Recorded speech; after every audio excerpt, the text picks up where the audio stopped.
Hi everybody, welcome back. This is Redox Unit Lesson 5, and we're on Part 5 where we are going to learn how to write half reactions. We've actually been doing this already, we just haven't shown how writing the half reactions can be used to balance an overall equation. So if you remember, we talked about oxidation half reaction. You can recognize who's being oxidized because their charge increases.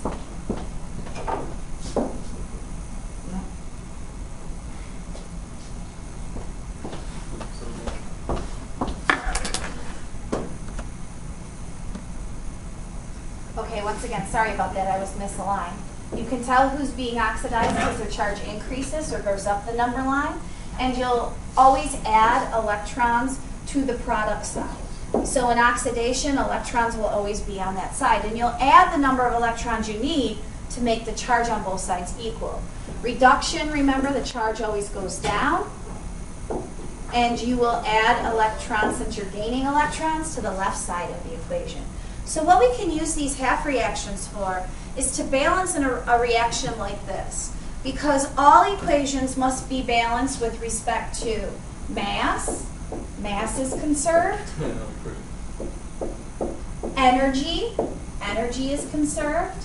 Energy is neither gained nor lost nor destroyed.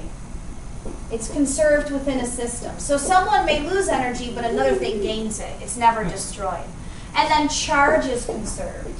So what that means is the total charge on the left must equal the total charge on the right side of the arrow.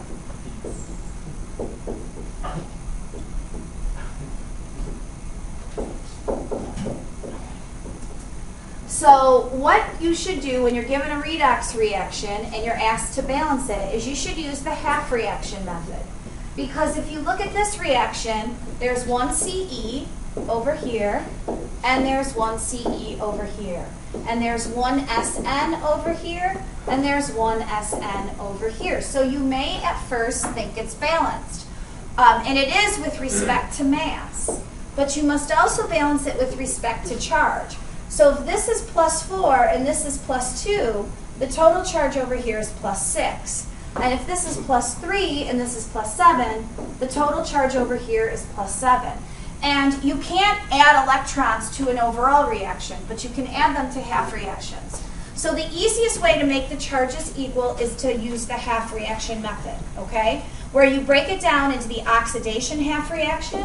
So SN is being oxidized, its charge goes up. Whoop.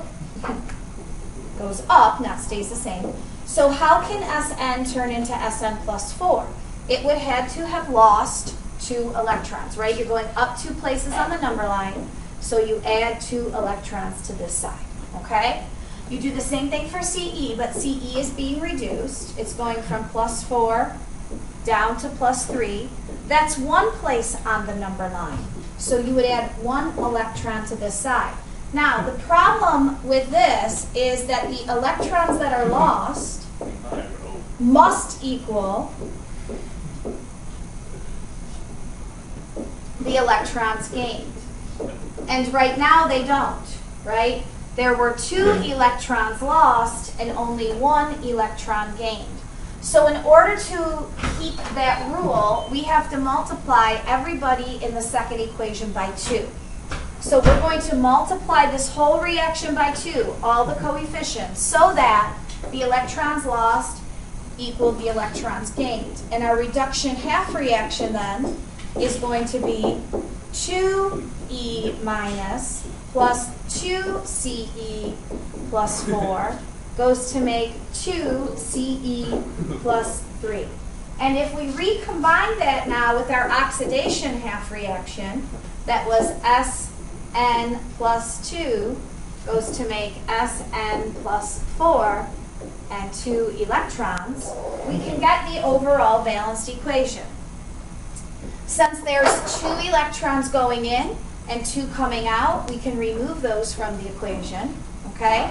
And what we would have as reactants is SN plus 2 plus 2CE plus 4 goes to make 2CE plus 3 plus SN plus 4. So you can see that we're still balanced with respect to mass. There's one SN over here. There's two CEs. There's one SN over here. There's two CEs. But now we're also balanced with respect to charge. SN is +2. And then there are two things that are each +4. So that's +8. So the total on this side is +10. And you have two CEs that are each +3, right? So that's +6 over here. And your SN that's +4. So the total on this side is +10. So this redox reaction is now balanced with respect to mass and charge and energy. And that's what needs to happen when you balance a redox reaction. What I'd like you to do on the front of your notes, you have 5 redox reactions. On the back of the front of your notes, I'd like you to do as the directions say. So for tomorrow,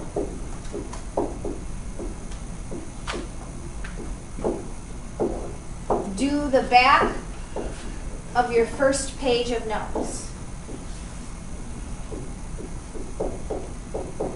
And I think what it asks you to do is identify who's oxidized, who's reduced, and write the half reactions. Okay? I think there's 5 of them. So do that just to make sure that you're okay with writing half reactions, and we'll see you tomorrow, everybody. Bye-bye.